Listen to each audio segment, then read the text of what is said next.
बिस्मिल्लाहिर्रहमानिर्रहीम। अच्छा जनाब, आज का जो मेरा व्लॉग है, ऐसा क्यों है कि पाकिस्तान में एक शख्स नाकाम और यूरोप में आते कामयाब हो जाता है। आपने अपनी ज़िंदगी में भी देखा होगा कि पाकिस्तान में नाकाम तरीन शख्स जो होता है वो नाकाम होता है, लेकिन जो ही यूरोप में आता है वो कामयाब हो जाता है। इसके पीछे नफसियाती पहलू क्या है, आज मैं इसके ऊपर बात करूँगा।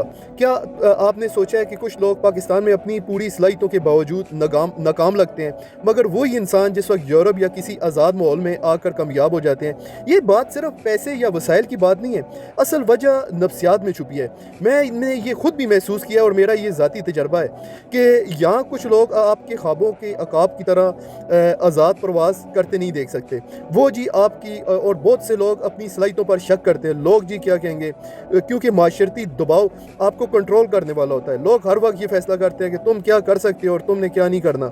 असल तरक्की तब होती है जब आपका ताला और तलक सपोर्ट करने वाला हो, ना कि कंट्रोल करने वाला। बदकिस्मती से पाकिस्तान में लोग सपोर्ट करने वाले कम और कंट्रोल करने वाले ज़्यादा हैं। कोई भी बात करो तो 50 दफ़ा सोचना पड़ता है कि यार ये बात करनी चाहिए नहीं करनी चाहिए, ये काम करना चाहिए नहीं करना चाहिए। हमारा माशरा बस इसी चक्कर में होता है कि लोग क्या कहेंगे, लोग क्या कहेंगे। और ऐसा तलक होने से मैं जी अकेले रहने को तरजीह देता हूँ। इंसानी दिमाग में दो ताकतें ख्वाहिश हैं, आज़ादी और कबूलियत। जब कबूलियत की ख्वाहिश आज़ादी पर गालिब आ जाए तो इंसान अपने फैसलों पर कतराता है, खौफ में रहता है और अपनी छुपी हुई सलाहियतों को कभी भी ज़ाहिर नहीं कर पाता। लेकिन जब वो आज़ाद माहौल में जाता है तो ये जंजीरें टूट जाती हैं, क्योंकि कोई उस पर शक नहीं करता, कोई इसके फैसले को नहीं रोकता और इंसान अपना मालिक खुद बन जाता है। इस वक्त अंदरूनी एतमाद पैदा होता है, खतरात लेने की हिम्मत होती है। वो सलाहियतें जो अपनी दबाई गई हैं वो खुलकर सामने आती हैं। हकीकत यह है कि कामयाबी सिर्फ पैसे या वसाइल की वजह से नहीं आती, बल्कि अपने फैसले खुद करने और अपने अंदर के ताले और तल्लुक़ को सपोर्ट करने वाला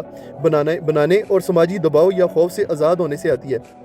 यहाँ पे यूरोप में कोई भी काम करो आपको किसी से पूछने की ज़रूरत नहीं पड़ती। आप बस अपना फैसला करते हो और आप काम कर देते हो। जिस वक्त आपको कामयाबी मिलती है तो आप में जो है खुद एतमादी पैदा होती है। ज़्यादातर लोग अपनी ज़िंदगी के फ़ैसले दूसरों के हाथ में दे देते हैं और फिर शिकायत करते हैं कि वो नाकाम हो गया। लेकिन असल कामयाबी तब आती है जब तुम अपने फ़ैसले खुद करो, अपने ख्वाबों को जियो, अपने अंदर की ताकत को पहचानो और शऊर तुम्हें हकीकत, तरक्की और ख़ुद आगाही और खुशहाली की राह दिखाए। यही वो जो जोड़ देने वाला सबक है जो अक्सर लोग कभी नहीं समझ पाते, और यही वजह है कि आज़ाद माहौल में वही इंसान मुकम्मल तौर पर कामयाब और मुतमिन होता है। हमारा माशरा सर इसी चीज़ में अभी तक जी रहा है कि लोग क्या कहेंगे। याद रखें, लोग सर आप कामयाब हैं, लोगों की राय आपके बारे में कुछ और है। आप नाकाम होंगे, लोगों की राय आपके बारे में बदल जाएगी। इसलिए लोगों की फिक्र छोड़ो, आप वो काम करो जो आपका अपना दिल करता है। मैं अक्सर जी, मुझे वालदा ये एक नसीहत किया करती थी और ये नसीहत मैं हमेशा याद रखूँगा। बेटा जो भी काम करो ना, अब आखिरी मुझे याद है मेरी वालदा की एक नसीहत मैं कभी नहीं भूलूंगा कि बेटा मेरी भी नहीं सुनना।